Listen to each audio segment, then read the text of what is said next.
Que a graça e a paz da parte de Deus, nosso Pai, e da parte do Senhor Jesus Cristo seja com todos vocês. Queridos irmãos, graças a Deus voltamos com os nossos vídeos, agora mais voltados para a palavra de Deus, até do que para a teoria da conspiração, né? Que muitos gostam e gostam muito. E eu também me interesso bastante, mas eu quero frisar agora, colocar principalmente a minha atenção na palavra de Deus. E hoje eu vou fazer, pretendo, né, fazer agora um vídeo sobre o Salmo primeiro, sobre o Salmo primeiro, com a sua atenção voltada com ajudas para os pregadores, para aqueles que gostam de pegar a Bíblia e pregar, né, e falar na palavra de Deus, compartilhar a palavra de Deus com os outros irmãos. Quero também pedir a vocês, eu não entendia isso, agora eu entendo, pedir a vocês para compartilhar esse vídeo, para deixar o seu like, deixar seus comentários, se inscrever no canal se você ainda não é inscrito, porque eu vejo que todo mundo faz isso, pede, e ativar o sininho para quando eu gravar outro vídeo você ser avisado. Porque eu vejo aqui que muita gente faz isso e eu entendi que é para o crescimento do canal, para o crescimento do canal.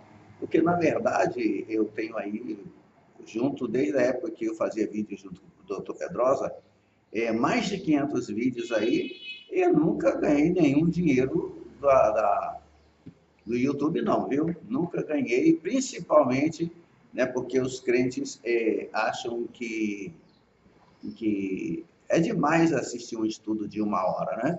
Porque eu vejo pelo número de visualizações que tenho falando a palavra de Deus, enquanto que outros, com outros assuntos, viralizam na internet, né? Eu gostaria de poder alcançar muito mais gente com a pregação da palavra de Deus do que com qualquer outra coisa. Não é que eu não preciso de dinheiro, eu preciso.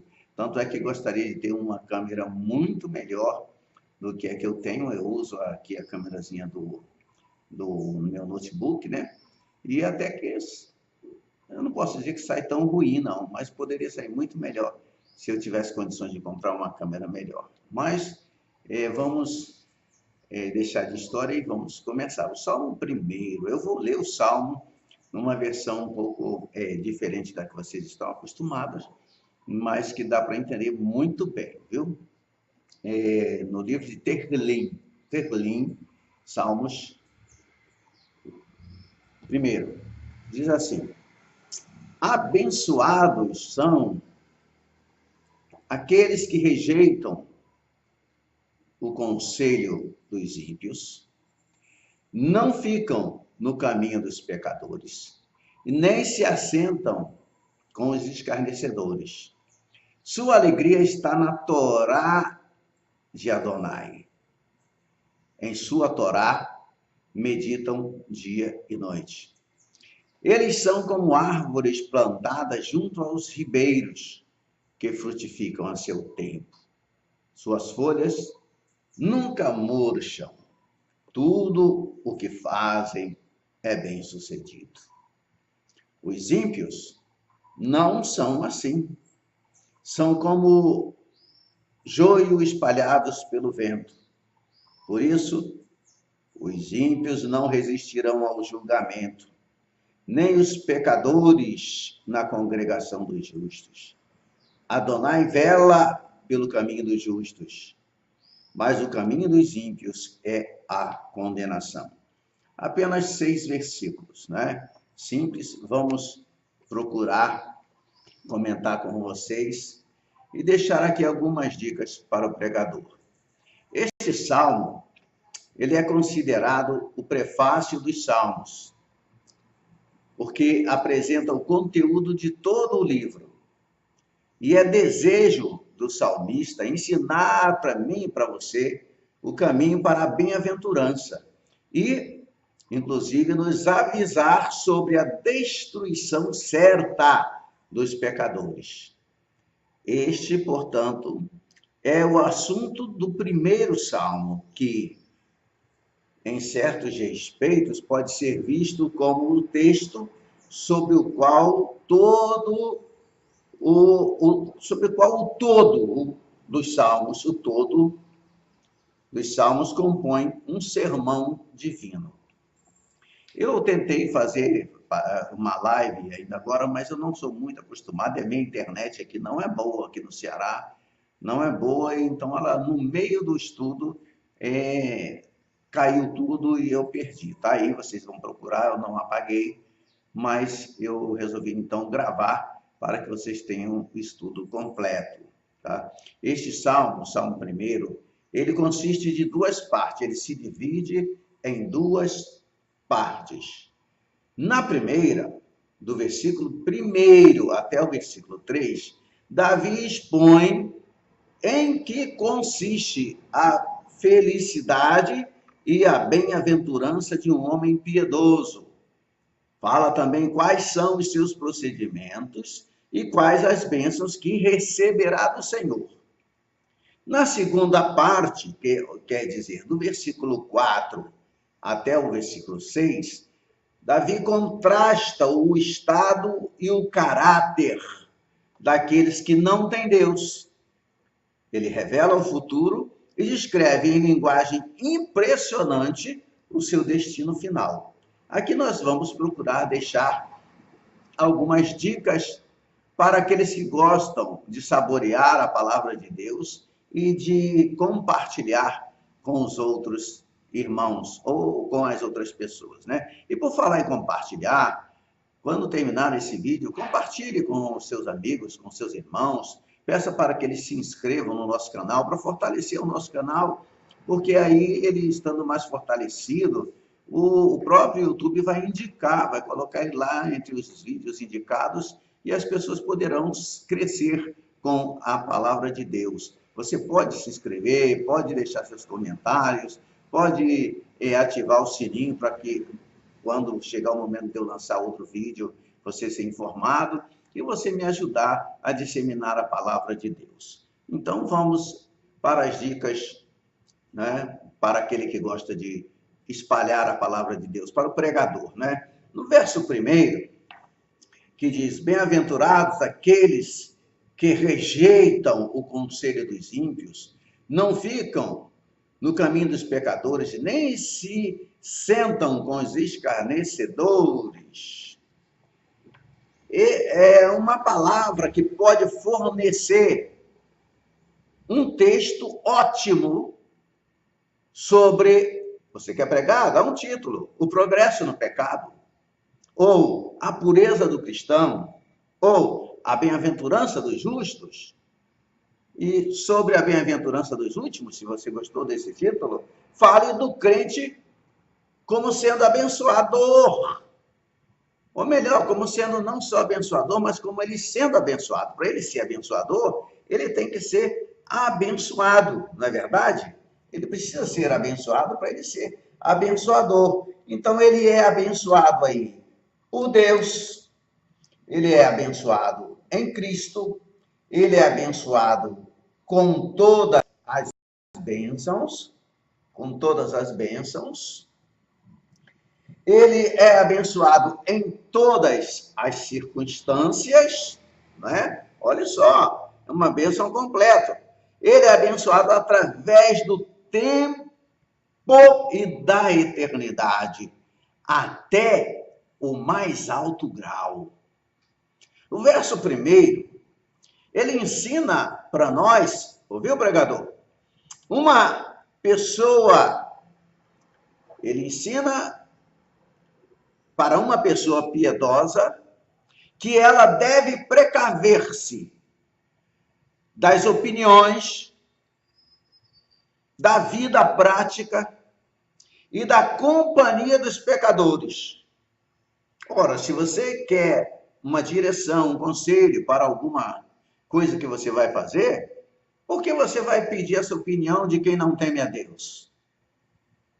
De quem não conhece o Senhor? De quem não tem senso da verdadeira justiça, não é? A vida prática dele, mesmo que ele proclame coisas boas com seus lábios, a sua vida prática mostra que ele não teme ao Senhor. Então não vai ter nada de bom para você. Mostre quando compartilhar esta palavra de Deus com os outros, mostre como a meditação sobre a palavra de Deus nos ajudará a manter distância desses três males. Ou seja, que três males? Repito, das opiniões, da vida prática e da companhia dos pecadores. A natureza insinuante e progressiva do pecado pode ser vista neste verso primeiro. E ainda podemos encontrar mais no verso primeiro. Nós podemos. O verso primeiro, ele se relaciona com o restante do Salmo, com o Salmo inteiro. Fala sobre a grande diferença entre os justos e os ímpios. Agora vamos ver aqui o verso 2. Sua alegria está na Torá de Adonai, ou seja, na lei do Senhor, né? E em sua lei meditam de dia e de noite. Eu falei lei como normalmente o pessoal traduz, mas seria mais no ensinamento do Senhor, ou em seu ensinamento meditam de dia e de noite. O verso 2 fala sobre isso, fala da satisfação que a palavra de Deus proporciona ao crente. O conhecimento da palavra de Deus que o crente ganha ao meditar sobre ela, não é? Faz com que nós venhamos a aspirar, estar sempre na companhia daqueles que são os santos do Senhor, daqueles que amamos e dividir com as pessoas aquilo que temos recebido de Deus. Ainda no verso 2, acabei de mencionar, mas eu quero reforçar aqui, sobre o que se entende pela lei do Senhor. O que se entende pelo ensino do Senhor, pelos ensinamentos do Senhor? Como eu devo explicar isto, falar sobre isso para aqueles que não conhecem o Senhor? A grande maioria dos cristãos não leem a Bíblia, embora quase que todos devem conhecer o Salmo 1. O que há nessa lei que pode ser um deleite para o crente? O que há que pode ser nessa lei, na lei do Senhor, nos ensinamentos do Senhor, nos ensinamentos da Torá, que pode ser um deleite para o Senhor? E se há esse deleite, esta alegria, ela é verdadeira tem que ser, se nós estamos no Senhor, nós somos alegres. A Bíblia várias e várias vezes diz: alegrai-vos, alegrai-vos sempre do Senhor. Outra vez vos digo, alegrai-vos. Né? Então, se há essa alegria em nós, essa alegria autêntica, pelo nosso convívio com o Senhor, pela comunhão que temos com Ele, como é que nós podemos demonstrar essa alegria para os outros? Como nós pensamos nela? Nós lemos mais a palavra que nos dá alegria? Como devemos falar sobre ela? Como devemos obedecê-la? E como devemos não nos deleitar no mal? Como não? Ora, se temos a alegria do Senhor, nós não vamos nos deleitar no mal. Nós vamos procurar nos alegrar pensando, meditando na palavra de Deus. Nós vamos desejar ler a palavra diariamente, meditar nela, falar dela e procurar obedecer os seus ensinamentos. No verso 2 ainda, né, na última parte do verso 2, diz assim: em sua Torá meditam de dia e de noite, não é? Em sua lei meditam de dia e de noite. Depende da versão que você estiver utilizando. Então, isso traz o quê? Traz benefícios para nós, traz ajudas para nós, né? E também nos mostra que há muitos empecilhos que devemos vencer, que devemos tirar do nosso caminho para que nós possamos servir o Senhor. No verso 3, diz que os que são bem-aventurados, os que são bem abençoados, são como árvores plantadas junto aos ribeiros, que frutificam a seu tempo. Sempre darão fruto. Às vezes você está demorando, né, a frutificar e fica desesperado. Não, no tempo certo, o seu fruto aparecerá, se você é um abençoado do Senhor, porque suas folhas nunca murcham e tudo o que fazem é bem sucedido. Aí a gente para agora. Medite comigo, pregador.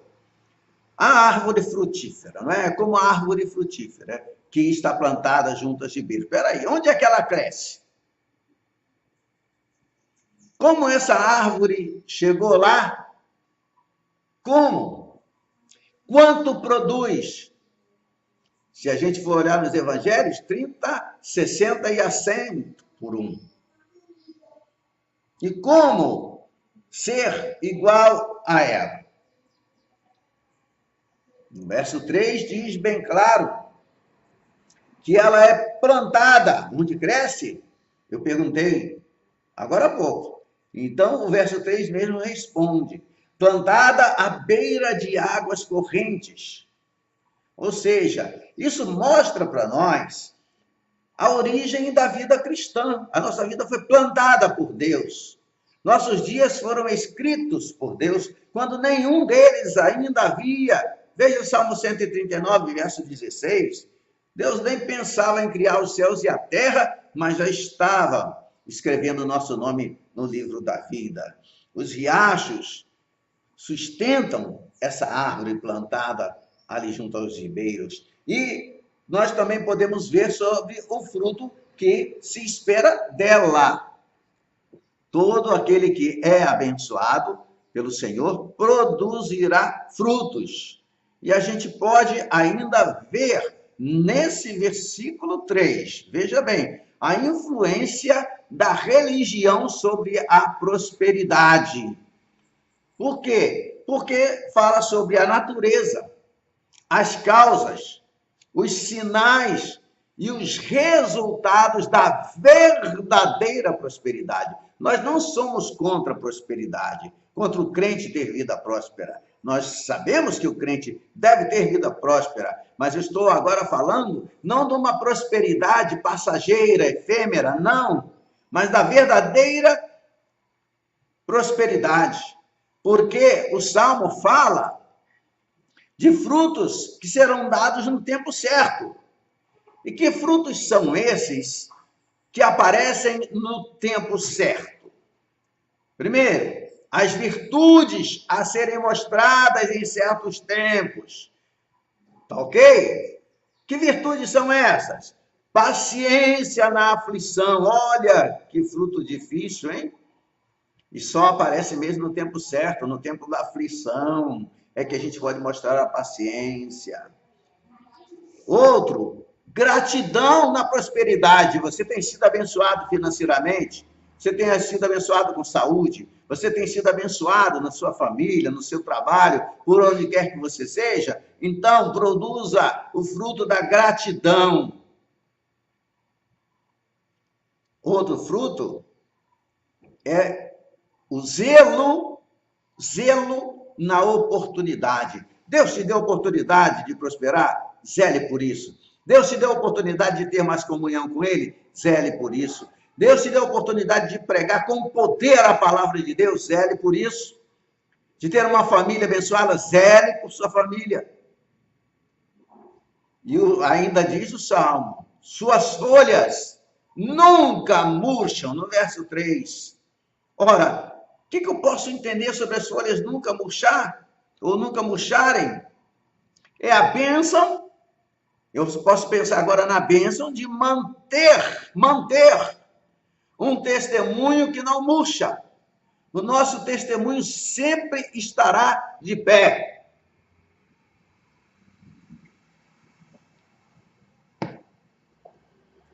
Eu sei, com certeza, que se a gente não cuidar, se a gente não vigiar, conforme Jesus falou, as folhas murcharão. Mas não é para ser assim.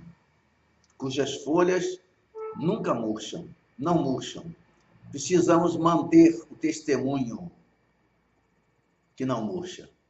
O testemunho que vai estar sempre dizendo a quem olhar para nós que somos filhos de Deus. Ainda no verso 3, se eu quisesse dar um título sugestivo, né, sugerir aqui um título, eu poderia dizer a palha espalhada pelo vento. Isso daria uma ótima pregação, falar sobre ela.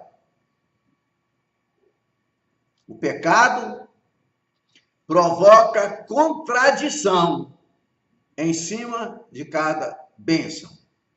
Agora, quando a gente chega, isso eu já cheguei a entrar até no versículo 4, que já vai fazer parte da segunda divisão do Salmo 1, que a segunda divisão é a partir do verso 4, quando diz assim: os ímpios não são assim, são como joio espalhado pelo vento. Os ímpios, como é que são os ímpios? São como joio espalhado pelo vento. E nós podemos perceber do verso 5 o seguinte: por isso os ímpios não resistirão ao julgamento, nem os pecadores na congregação dos justos. Ao julgamento, fala de uma dupla condenação do pecador, condenado no tribunal de justiça. É uma condenação, condenado no tribunal da justiça de Deus. E segundo, ele é separado dos justos. Coisa que eu não quero para mim e não quero para você. A racionalidade dessas penas nos leva a tentar imaginar no meio de escapar delas. Como vamos escapar da pena do pecado? O salário do pecado é a morte. O salário do pecado é a morte. A alma que pecar, essa morrerá. Eu pequei, você pecou, nós pecamos. Como escapar dessa dupla condenação? Como? Só tem um caminho. Um caminho. É pertencer à comunidade dos justos. Porque pertencer à comunidade dos justos, vista como sendo a igreja, a comunidade dos justos que eu falo, é a igreja do unigênito Filho de Deus. E isso pode fornecer um assunto nobre para quem gosta de falar, de ensinar, de pregar a palavra de Deus. O único caminho, o único meio pelo qual nós podemos fugir dessa dupla condenação é receber a Jesus Cristo como nosso Senhor, como nosso suficiente Salvador, aquele que nos ensinará pelo resto de nossas vidas. E no verso 6, a primeira fase, para nós concluirmos nosso vídeo de hoje, diz assim: Adonai vela pelo caminho dos justos. Saber que o Senhor vela pelo caminho dos justos traz para nós um incentivo para permanecermos em seu caminho. Por quê? Porque é um doce incentivo, meu irmão, para todo o povo experimentado de Deus. Porque o conhecimento aqui significa, sabe o quê? Primeiro, o nosso caráter. O nosso caráter terá influência do caráter de Deus.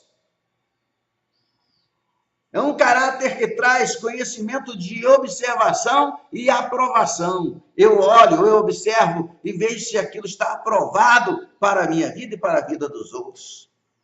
A fonte desse conhecimento é a onisciência de Deus e o seu amor infinito. E os seus resultados, porque tudo isso vai trazer um bom caráter, um caráter influenciado pelo caráter de Deus, que vem de uma fonte que se origina na onisciência e no amor de Deus, só pode dar resultados em nossa vida. E que tipo de resultado produz para nós? Sustento, livramento, aceitação por Deus e, por fim, glória, porque Deus nos glorificará. se nós praticarmos isso na nossa vida. Mas a segunda parte do verso 6, o último versículo do Salmo 1, diz assim: mas o caminho dos ímpios é a condenação. Ora, qual é o fim deles? Qual é o caminho dos ímpios? Eu não estou entendendo, pastor. O caminho dos ímpios é o caminho do prazer, é o caminho do orgulho, é o caminho da descrença, é o caminho da blasfêmia, é o caminho da perseguição, é o caminho da procrastinação. Quem não sabe o que é isso? É sempre deixar as coisas para depois. Não, depois eu aceito Jesus, agora estou muito novo, eu recebo Jesus mais tarde, eu tenho muito que viver ainda. Louco, nesta noite pedirão a tua alma, lembra disso? É o caminho da autoilusão. Mas eu digo, eu não, a Bíblia diz que esse caminho, o caminho dos ímpios, chegará ao fim. E eu quero pedir a você que medite nessas palavras do Salmo 1, que você possa ser guiado por essa palavra de maneira gloriosa, deixar que ela penetre em teu coração e que você não fique só com você, que você compartilhe com os outros, compartilhe esse vídeo. O próximo vídeo que eu vou gravar com dicas para o pregador será o Salmo 2. Eu vou numa sequência enquanto der. Enquanto der, enquanto for necessário, a não ser que Deus me oriente em outra direção. Mas eu procurarei nessa sequência dos Salmos, né, que não são muito grandes e tudo, não sei como seria ao chegar ao Salmo 119, mas sempre nós teremos como falar, como ensinar e como deixar dicas para o povo. Compartilhe esse vídeo, não deixe de deixar o seu like aí, de deixar seus comentários e passar para frente para que o nosso canal se fortaleça. Que Deus abençoe você e que a graça do Senhor permaneça sobre ti durante toda essa semana, trazendo vitórias e bênçãos de todo tipo. Graça e paz da parte de Deus, nosso Pai, e da parte do Senhor Jesus Cristo seja contigo. Amém?